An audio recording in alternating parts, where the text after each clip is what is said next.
और आपको हम क्या कहें, हम जब पहले भी आए हैं तब बता चुके हैं, तो उस समय वाले सब लोग तो सुने ही होंगे।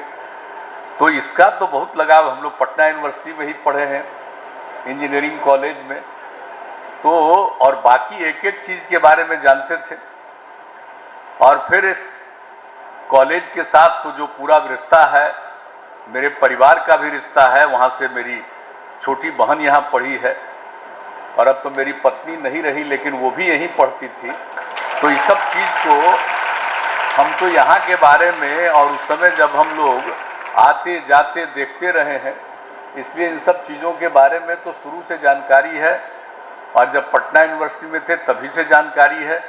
लेकिन इसके बाद अगर यहाँ काम करने का मौका मिला और वहाँ के बारे में आप लोगों ने जो बातें कही, तो यहाँ पर करने का मौका मिला, और इसी स्थल पर पहले भी आकर के आप लोगों के साथ शामिल होकर के मीटिंग में आने का मौका मिला, ये खुशी की बात है।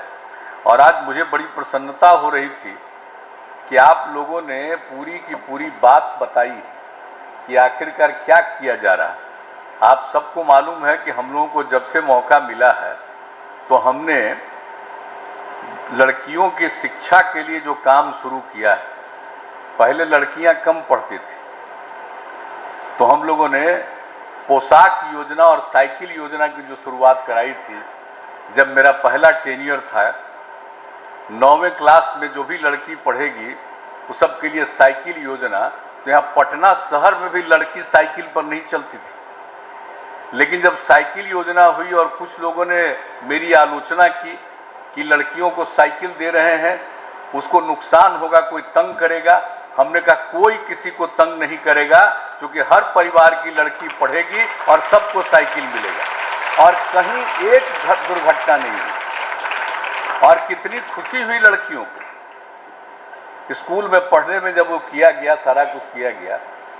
तो एक एक काम जो हम लोगों ने उस समय से शुरू कराया, और सबके लिए और लोगों को आगे बढ़ाने के लिए जो कुछ भी कर दिया हम लोगों ने, ये सब आप सब लोग जानते ही हैं कि लड़कियों को आगे बढ़ाने के लिए। और आप जानते ही हैं कि हम लोग तो विशेष तौर का अभियान चला रहे हैं ना। अब बिहार की जो आबादी जो बढ़ी हुई है, कितना ज्यादा प्रजनन दर है, अब आबादी बहुत ज्यादा है, क्षेत्रफल कम है। अब यहां पर जो कुछ भी होता था उसका भी हम लोगों ने अध्ययन किया कि अगर लड़कियां पढ़ेंगी तो ये दर घटेगा। और जब हम लोगों को काम करने का मौका मिला था, तो प्रजनन दर था 4.3, अब घट करके 3 पर पहुंचा, उसको हम लोग 2 पर पहुंचाने वाले हैं। और लड़कियों की शिक्षा के लिए ये सारा इंतजाम चारों तरफ। और कितना हम लोग प्रमोट करते हैं। 18 में तो हम स्कीम बनाए, उसमें कहा कि जब इंटर पास करेगी तो 10,000 रुपया, और ग्रेजुएशन कर लेगी तो 25,000 रुपया। लेकिन अब इस बार जब मौका मिला तो 7 निश्चय 2 हमने शुरू किया है, और उसमें कह दिया कि अब इंटर पास करेगी तो 25,000 रुपया, और ग्रेजुएट हो जाएगी तो 50,000 रुपया हम लड़कियों के लिए करेंगे।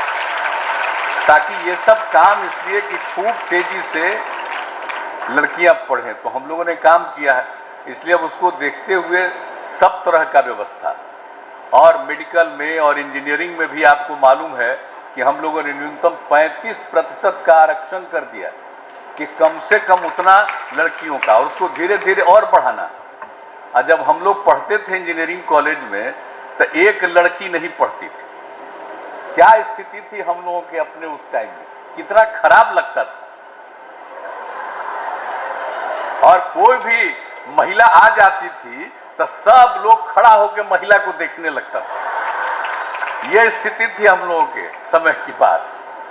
अब उसके बाद आप देख लीजिए कि अब कितना इंजीनियरिंग में और मेडिकल में अब कितनी लड़कियां पढ़ रही हैं। इसलिए अब इसमें काफी विकास हुआ है, और हम लोगों के लिए तो खुशी की बात है कि आज अब आप लोगों ने कह दिया कि भाई करेंगे, और हम लोग तो पूरा का पूरा काम कर रहे हैं। हम लोग तो देख ही रहे हैं कि एक एक चीज के लिए